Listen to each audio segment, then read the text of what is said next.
My phone buzzed on my nightstand, and when I saw his text saying he was already outside my building, my stomach dropped and I stayed quiet, like my body knew something my mind refused to admit. Because for over a year, he was my safe place on a screen. So why did I suddenly feel trapped? The second he became real? My name is Waverly. I am 17 years old, and I work part-time at a small bakery after school. The morning he arrived, my room looked like a normal teen girl's room. Messy hoodie on a chair, half-burned candle, a laundry pile I kept ignoring. I had sprayed vanilla body mist like it could cover my nerves. I checked the mirror twice, then a third time, because my hands would not stop shaking. I told myself this was just first meeting jitters, that it would click the second I saw him. He had taken a train forever to get here. He kept reminding me like it was proof of love. 13 hours, he said. He said it like a medal. I walked downstairs and pushed through the lobby doors, and there he was, standing too close to the entrance with his backpack slumped on one shoulder, smiling like a kid who expected a surprise party. At first, I tried to feel happy. I really did. I lifted my hand to wave. He didn't wave back. He rushed forward and wrapped his arms around me so tight my breath got stuck. His face pressed into my hair, and his hands didn't just land on my back. They moved. They explored, like he was checking that I matched what he had ordered in his mind. I stiffened. I laughed, the fake kind. Hey, I said, too bright. He pulled back just enough to look at me, then leaned in again. One kiss, then another, fast and greedy, like he was hungry and I was food. My cheeks burned. People were walking by. An older woman glanced at us and looked away. I turned my face slightly, trying to guide him into a normal hug, a normal hello, but he followed my mouth like it was a game. Finally, he breathed, eyes half closed. You are even better in person. Something inside me didn't glow. It flinched. On video calls, I'd always liked his voice. I liked how he talked about music and dumb conspiracy theories, how he made me laugh when my parents fought downstairs. On screen, he seemed gentle.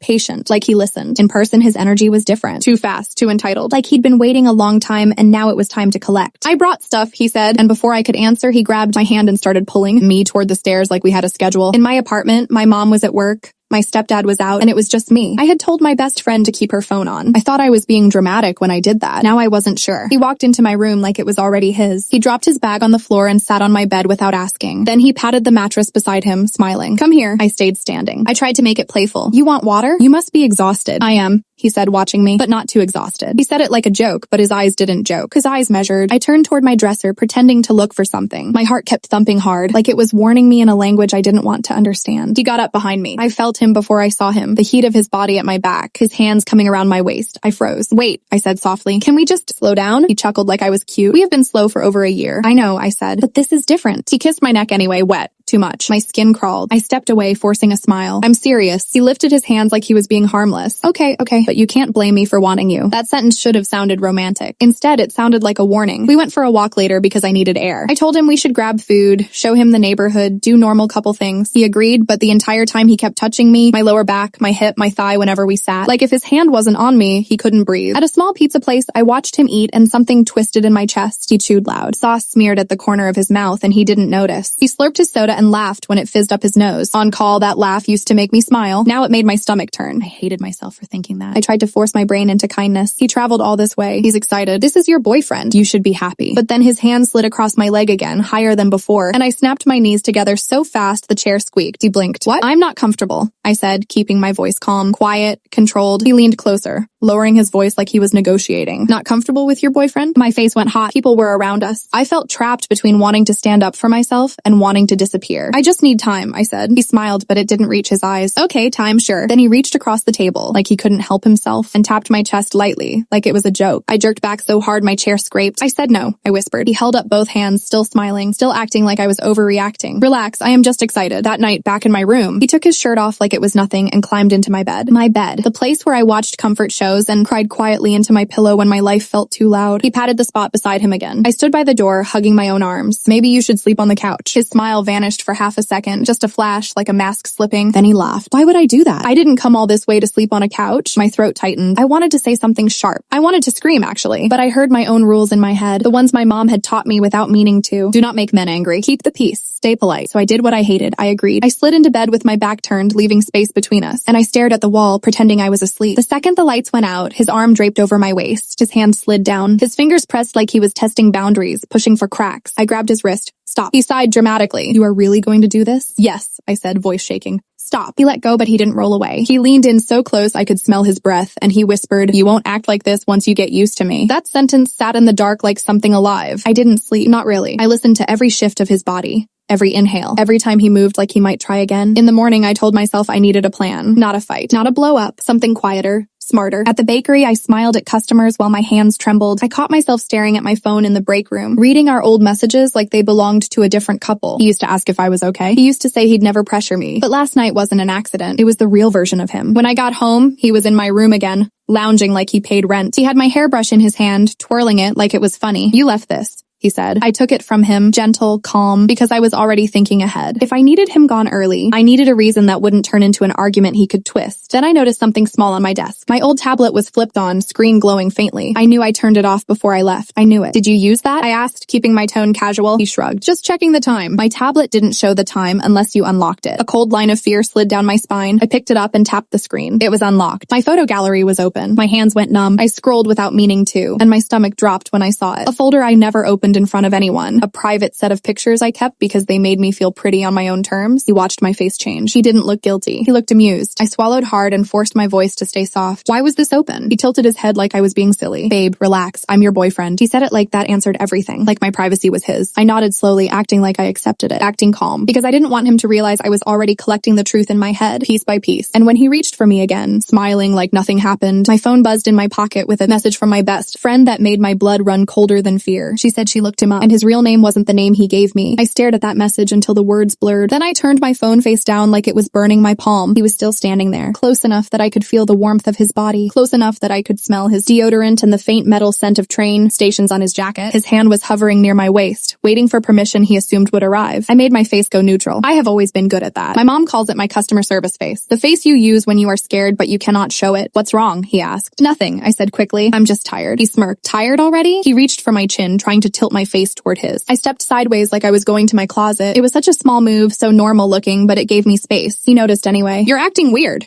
he said, and his voice had a new edge. "Did someone tell you something?" My heart jumped. I forced a small laugh. "No, you're just intense, that's all." He rolled his eyes like I was annoying him. "I waited over a year. You think I'm going to pretend I don't want you now?" There it was again. Want. Like I was an object that belonged to him because he had traveled. I nodded, still calm, still quiet. "I get it." I walked past him and grabbed my hoodie off the chair. I needed my phone back in my hand without making it obvious. I needed to text my best friend, but I couldn't do it in front of him. He was watching me like he was studying a puzzle. He flopped onto my bed and kicked off his shoes. "Come here," he said again like he was training a dog. I stayed by the door. My voice came out gentle. "I promised my mom I'd help with groceries later. We should keep the day chill." He looked annoyed, but then his expression switched back to sweet. "Fine, but you owe me a real kiss." I didn't answer. I just looked at my dresser mirror, at my own reflection, and I realized something that made my stomach sink even lower. I wasn't feeling awkward. I wasn't feeling shy. I was feeling unsafe. He got up and walked toward me, and for a second I thought he was going to corner me. But he stopped, leaned in, and kissed my cheek hard enough to leave a wet mark. "Better," he whispered. Then his hand slid toward my chest again, like he could not stop himself. I stepped back fast. "No," he sighed like I was ruining his day. "You keep saying no like I'm some creep." My throat tightened. I said the first thing that came to mind, the thing that was true and safe and impossible for him to argue without sounding horrible. "I need you to respect me." He stared at me for a beat, then shrugged. "I do respect you. I just know you." He said it so confidently, like my own feelings were a phase he could outlast. He went into my bathroom and I heard the sink run. The moment the water started, I grabbed my phone and slipped into the hallway, pretending I was going to the kitchen. My hands were shaking so hard I nearly dropped it. I opened my messages and typed, "What do you mean his real name is not his name?" She replied instantly, like she'd been holding her breath waiting for me to ask. She said, "I searched the number he used to text you. It's linked to a different profile, different first name, different last name, and the picture on that profile is him, just older, like a few years ago." I also found a comment thread where a girl called him out for lying. My mouth went dry. I typed, "What name?" She sent it, and it hit me like a slap. Because it wasn't a nickname. It wasn't a middle name. It was a completely different identity. I leaned against the kitchen counter, my knees weak, trying to breathe quietly so he wouldn't hear. Then another message appeared. She said, "There's more. His profile says he lives in a different town than what he told you. And his age is different. It's only by a year, but still. Why lie about that?" My brain started connecting dots I didn't want to connect. The pressure. The entitlement. The way he treated my privacy like it was his property. I looked toward my bedroom door. The bathroom water was still running. I had two choices. I could confront him and risk him turning it into a fight in my own home, or I could do something smarter. Quiet, controlled, the kind of revenge that doesn't scream. The kind that ends with you safe. I chose safe. I texted my best friend,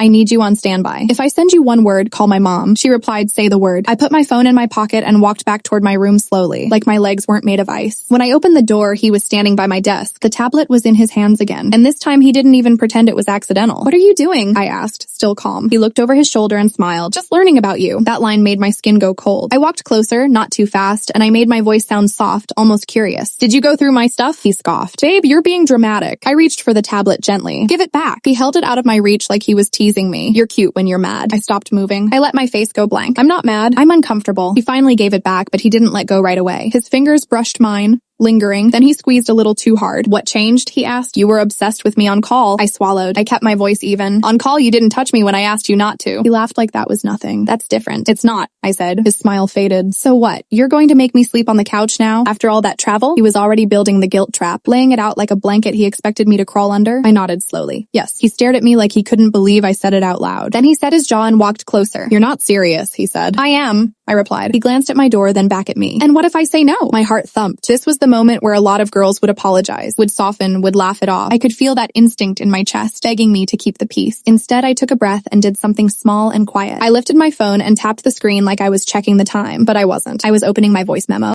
I didn't point it at him. I didn't announce it. I just held it loosely, like it meant nothing, and I watched his expression change when he noticed. His eyes flicked to the phone, then back to my face. You recording me? He snapped. I tilted my head innocently. Why would I need to? He clenched his hands. Stop playing games. I stayed calm. I'm not playing. I'm setting a boundary. He let out a sharp breath and forced his voice to go sweet again. Okay, fine, couch, whatever, but you're still being weird. I nodded. Maybe. He stepped back, frustrated. Then he tried a different angle. Let me see your phone. My stomach tightened. Why? Because you're texting someone about me, he said, like it was obvious he deserved to know. I met his eyes and kept my voice flat. No. His face darkened, and for a second I saw the real him, the one he'd kept hidden behind a screen. He wasn't furious in a loud way. He was furious in a quiet, controlled way, like someone who thinks anger is power. Then he smiled again too fast. Fine, don't show me. He turned and sat on my bed, bouncing his knee, watching me like he was waiting for me to crack. I needed more proof, not for drama, not for a story, for protection. So I asked softly, can I ask you something? He looked up. What? I kept my tone gentle, like I was trying to understand him. Why do you have a different name online? The knee stopped bouncing. His eyes narrowed. What are you talking about? I shrugged slightly, like it was no big deal. I saw it. It popped up. He stood up slowly. You looked me up? I stayed calm. It came up. He stared at me for a long moment, then he laughed, but it sounded forced. That's not my name. That's a friend's profile. My pulse hammered. A lie. Clean and fast. I nodded like I believed him. Oh, okay. He relaxed just a fraction, thinking he'd won. Then I said, still softly, so what's your real last name? His smile froze. Why do you need that? He asked. I gave him a small, polite shrug, because you're in my house. And I just realized I don't even know your full legal name. His jaw tightened. He looked at the door again, and I understood in that second that he didn't just come here for a visit. He came here assuming I belonged to him. Quick real life pause outside the story. Some nights I'm editing and I want to quit, but then I see your comments and I keep going. Like, subscribe, and comment your city, state, or country. All right, now let me take you back. He took a step toward me. You're being paranoid. I nodded, calm. Maybe, but you can still answer. He didn't. Instead, he said, I'm going to take a shower. He walked past me like I was furniture, but the second he disappeared into the bathroom, my phone buzzed in my pocket again. A new message from my best friend. She said, I found an old post. A girl said he shows up and refuses to leave. She had to get her brother to come over. My stomach dropped so hard I felt dizzy. I typed one word and sent it. Brother. Then I locked my bedroom door quietly, grabbed my keys, and stepped into the hallway, because I knew something now that I couldn't unknow. If I waited for him to get angry, it would be too late. And when the bathroom door handle started turning from the inside, like he suddenly realized I wasn't in the room anymore, I heard his voice through the door, low and sharp. Open it. My fingers stayed on the chain lock as I stared at the door, listening to the quiet scrape of the handle turning again, harder this time. Open it, he said, low and sharp. I kept my voice steady. No. There was a pause, then a laugh that sounded wrong. You locked me out of your own room? My room, I repeated slower. Yes, he exhaled like I was stupid. Stop being dramatic. I just want to talk. I swallowed, pressing my back to the wall. My heart was pounding so hard I felt it in my teeth. I kept my hand on my phone inside my hoodie pocket, thumb hovering over the screen. I didn't want a conversation. I wanted distance. He tried the handle again. The door rattled. You're acting like I did something, he said. You did, I replied. You ignored me? From the other side, his tone switched. Soft and syrupy. Babe, come on. I love you. That word should have been comforting. It wasn't. It felt like a rope. I breathed in slowly and forced myself to think, not panic. I needed him out. I needed witnesses. I needed it to be his idea, or at least to look like it. Quiet, clean, undeniable. His voice came again, closer to the crack under the door. If you don't open it, I'm going to get your mom involved. My stomach twisted because that was exactly what I wanted. Just not on his terms. You can, I said. I will tell her the truth. Silence. Then he said, almost gently, what truth, Waverly? Hearing my name like that made my skin crawl. Like he was reminding me he knew where I lived. Like he was reminding me that he was inside my home. I didn't answer him. I opened my phone in my pocket and started recording audio again. Not because I wanted revenge, but because I wanted safety. A quiet record. His words, his tone, his pressure. He knocked 3 sharp taps. Open the door. No. He hit the door with his palm. Not hard enough to break anything, but hard enough to make me flinch. You can't do this to me. I traveled all this way. There it was. The invoice. I forced my voice to stay calm. That was your choice. You promised, he snapped. I promised to meet you,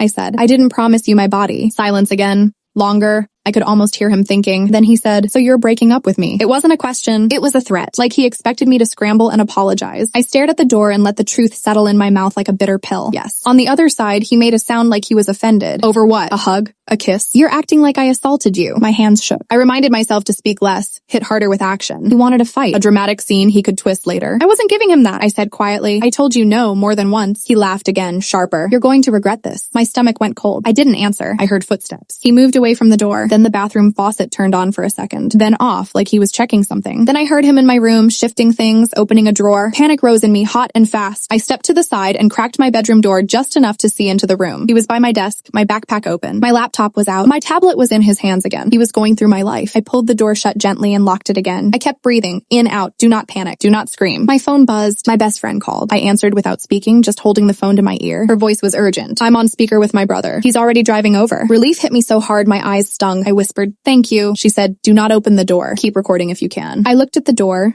then down the hallway, then back at my phone. My mind moved like chess. If he knew someone was coming, he might try to leave. But if he left, he might take something, or he might come back angrier later. I needed to get him out in a way that made him think it was his best option. Quiet revenge, not loud punishment. I walked to the kitchen, staying silent. I grabbed my mom's spare key ring from the bowl by the entryway, the one she used when she got home late. I also grabbed my small can of pepper spray from my jacket pocket, not because I wanted to use it, but because holding it made me feel less helpless. Then I did something that made my hands steady. I opened my notes app and wrote down everything in short lines like a checklist. He touched me after I said no. He went through my tablet. He demanded my phone. He has a different name online. He implied I would regret it. Proof line. History line. I didn't want to argue with him. I wanted to walk a straight line of truth. The bathroom door opened. Footsteps came down the hallway. He appeared at the edge of the kitchen doorway, leaning casually like he owned the place. His hair was damp, but he wasn't dressed for sleep. He was dressed like he was about to go somewhere. Shoes on. Jacket half zipped. "Are you calling someone?" he asked. I met his eyes. "I'm asking you to leave." He blinked like he couldn't believe his ears. "Leave tonight." "Yes." He stepped closer. "Where am I supposed to go?" "A hotel," I said. "A train." "Anywhere that is not here." His jaw flexed. "You can't just kick me out. After everything." I kept my voice steady. "I can." He looked at my phone in my hand. "Who did you tell?" I tilted my head slightly. "Why does it matter?" His eyes narrowed, and he tried another tactic. His voice softened. "I didn't mean to push you." I got excited. I stayed calm. "You didn't push. You ignored." He inhaled slow. "Okay, I'm sorry." He said it too fast. No weight. No shame, just a key he hoped would open the door back to what he wanted. I nodded once, like I accepted the apology, then I said, "You still have to leave." His face hardened. "So that's it?" "Yes." He stepped in closer, lowering his voice. "You know, you're going to look crazy if you tell people this story. You invited me. You let me sleep in your bed." My stomach twisted, but I didn't flinch. I had expected that. The gaslight. The blame shift. I said softly, "That's why I kept saying no out loud." He stared at me. I didn't move. I didn't raise my voice. I just looked back. Steady. His gaze flicked down to my phone, then back up. "You recorded me." It wasn't a question now. It was an accusation. I gave a small shrug. I recorded myself saying no. His lips parted, and for a second he looked like he might explode. Then he smiled cold. "You think that matters?" Before I could answer, there was a knock at the front door. 3 firm knocks. He froze. I didn't. I walked to the door, keeping my shoulders relaxed. Like this was normal. Like this was what always happens when a visit ends early. I opened it. My best friend's brother stood there, tall and serious,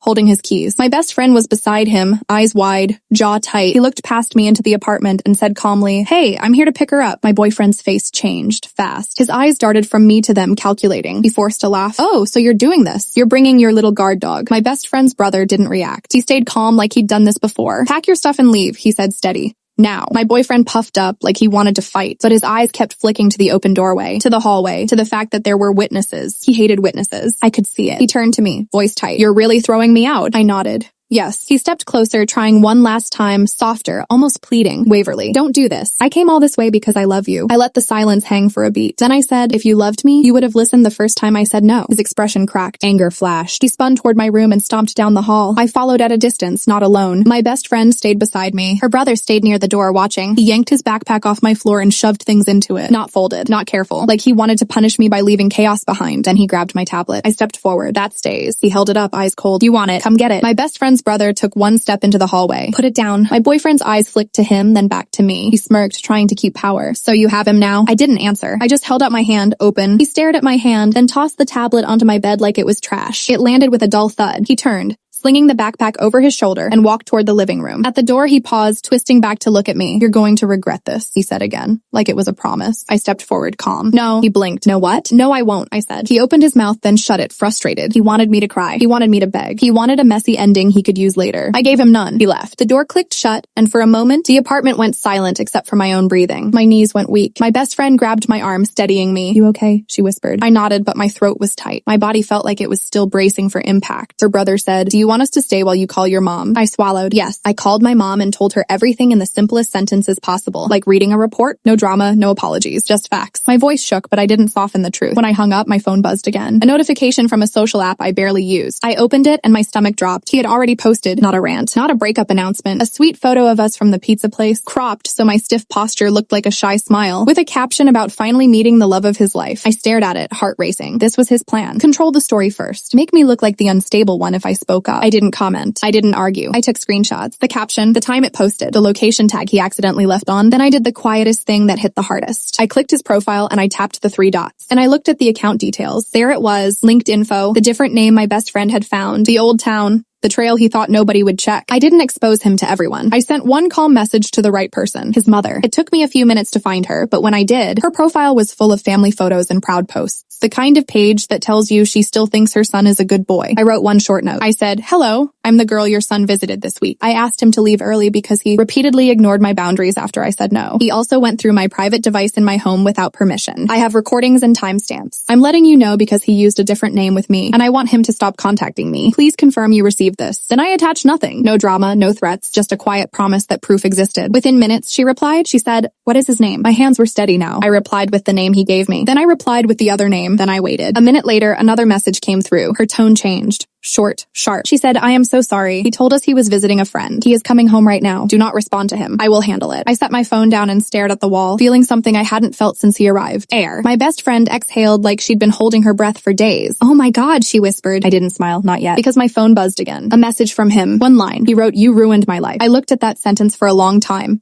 letting it sit there like a dead thing. Then I typed my final reply, calm and clean, and I hit send. I wrote, "No, I just refuse to let you ruin mine."